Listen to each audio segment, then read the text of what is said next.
Il y a la question de la soumission vis-à-vis du peuple algérien également, qui prend le pouvoir de plus en plus, et des personnes qui sont d'origine algérienne en France. Moi, je vais vous dire une chose. Lorsque vous êtes dans une période très mondialisée, comme aujourd'hui, on peut prendre un avion, on se déplace, on arrive dans un pays, on part, on s'installe, il faudrait peut-être remettre en question également la question du droit de vote par rapport à l'appartenance à une nationalité. Non, mais c'est une blague. Non, mais vous rigolez ou quoi? Non, je rigole pas du tout. Je voudrais terminer mon propos par ailleurs. La plus grande diaspora en France, c'est les Algériens. C'est les Algériens. Non, la plus grande diaspora en France, c'est les Français, madame. Voilà, je vais vous dire. Et c'est les Français qui devraient avoir le droit à la démocratie. On est 100% français. Je précise que Karima Katim est franco-algérienne pour qu'on comprenne bien et pourquoi elle se sent concernée. Je précise pourquoi vous réagissez comme ça. Je ne laisserai pas bien sûr. Mais vous ne pouvez pas ne pas me laisser dire alors que je n'ai pas terminé. J'aimerais terminer mon propos. C'est ni mon notre pays d'origine. J'aimerais terminer mon propos. Moi, je considère que les Français. Et on saura s'en souvenir dans les urnes comme vous l'avez bien dit. Est-ce que je peux terminer mon propos?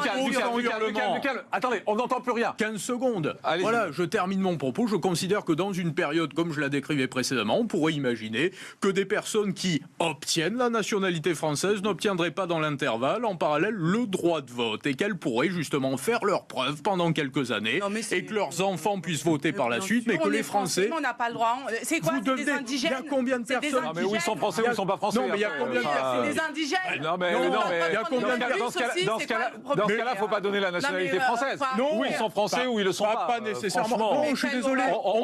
Il n'y a pas de niveau de nationalité française. Il peut y avoir des niveaux de nationalité. Vous avez des travailleurs. Ils sont 18 à vouloir devenir stars. Ils rêvent de succès. Ils attendent la gloire.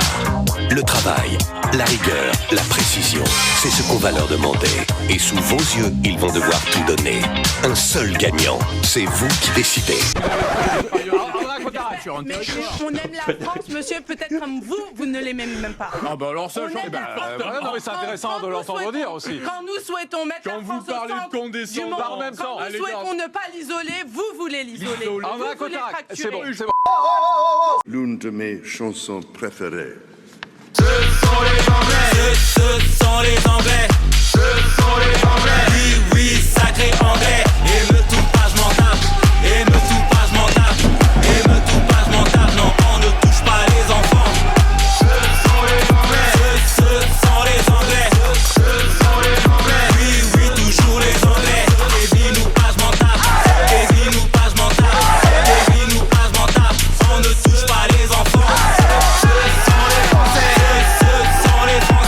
Ce sont les Anglais de Nicolas Malone, disponibles sur YouTube et Spotify, iTunes, Deezer, l'hymne de la France des émeutes. Abonne-toi sur Nicolas Malone dans Spotify afin de voir les vidéos non censurées et découvrir l'univers musical politique engagé.